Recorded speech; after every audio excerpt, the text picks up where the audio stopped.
Well, 2 hours have passed and I'm still in the station because there's been a spontaneous rail strike. No! No way! No way! Doesn't look like I'm going to get to Brasov after all. Might have to spend a few more days in Bucharest. No one seems to know how long this strike's going to go on for. It does explain why the boards have still got the trains for 10:30 this morning. It's about 2 o'clock now. So, I don't know what I'm going to do, to be honest.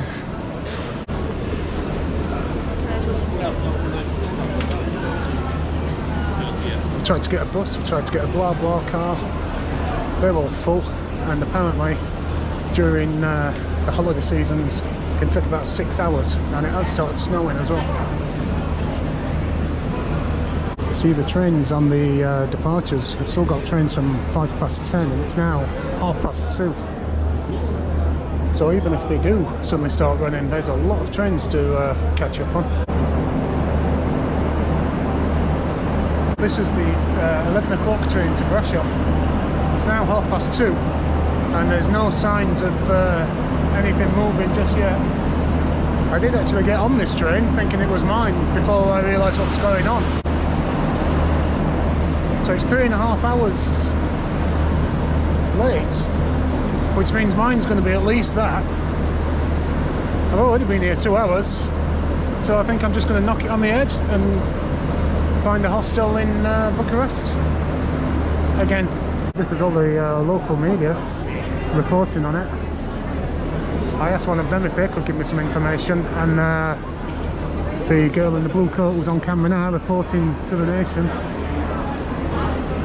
She told me that they're in Parliament now. How long this is going to take, who knows.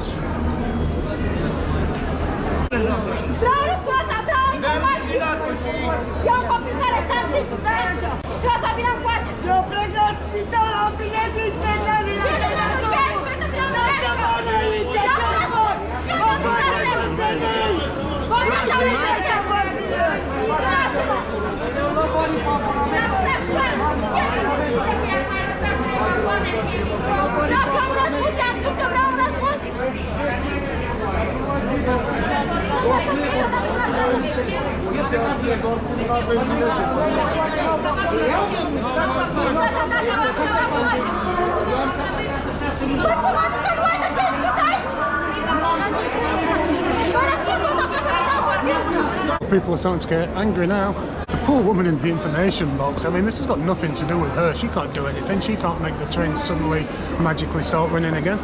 But she was taking the brunt of this woman's anger, and then another guy started, and now the police are surrounding. Let's get back in there and see what's going on. A lot of people shouting now, a lot of people angry.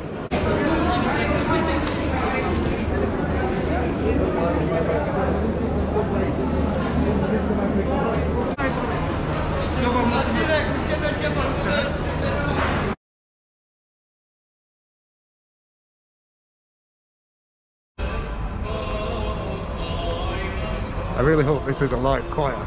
This sounds lovely. Look at this.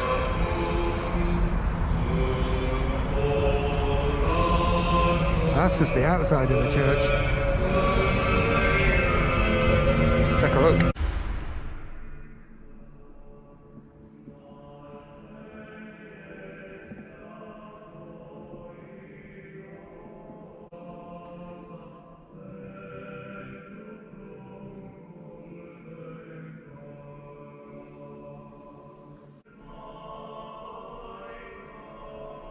This is the old Jewish neighbourhood, and there are a couple of synagogues in this area. I think this is one now, actually. Yeah, I'm not sure if you can go in. It does say it's temporarily closed.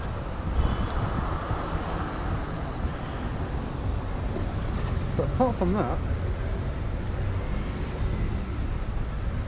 can't really find any other evidence of it being a Jewish district. I'm going to see if we can go in, because there's I don't know what that means.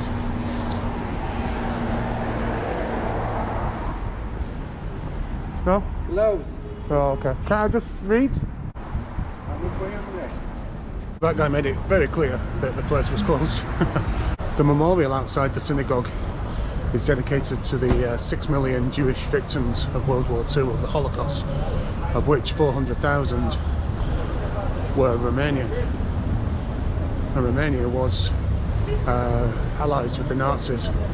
The rise of fascism wasn't a new thing with the arrival of the Nazis. Romania had been persecuting Jews for centuries, so it was a particular harsh place for Jewish people to live. At that time, there was nowhere in Europe that wasn't. This is a memorial to a Samuel del Campo, who was given the honour of Righteous Amongst the Nations in October 2017. He saved the lives of more than 1,200 Romanian and Polish Jews by issuing them Chilean passports and free passes, and prevented them from going to the concentration camps. There's another monument here. I don't think there's any English. Oh yeah, in memory of the 125 Jews, martyrs of Bucharest pogrom perpetrated by legionnaires set out from the Jewish quarter. So maybe this is the site where in 1941 Jews were forced to leave this area to be murdered on the outsides of the city. And this is the actual synagogue. You can see the Star of David up at the top. Again, it's closed. So I made it to the Holocaust Memorial, and I think there's actually more than one thing to look at here. This is the memorial column, and apparently there's a Hebrew letter on each side. I can't see it. Oh, right at the top. Okay. And the whole thing spells remember. But there's something down here as well, so I'm going to make my way around. I wasn't expecting it to be quite as big as this, to be honest. The Jews that were deported from the area that was under Romanian control were sent to Transnistria, where most of them were murdered, and the ones that survived were then sent off to Auschwitz. The Jews that lived in the small towns and villages in Romania were killed and buried in mass graves, and the majority of these graves have never been found.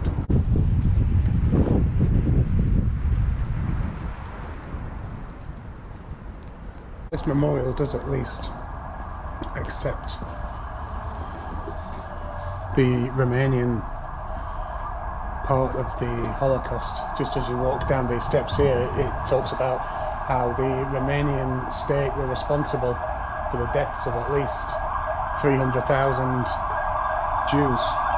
And this memorial serves as not only remembrance but as a warning to future generations. To the left of this memorial there are some old Jewish gravestones. It explains that Transnistria sent 24 trains filled with Jewish gravestones so that the Romanians could use the material in construction. Some didn't get used, and they were discovered many years later. It's 2 days later, the trains are running again. The strike wasn't for nothing, apparently they got a 10% pay rise. So finally, I'm off to Brasov.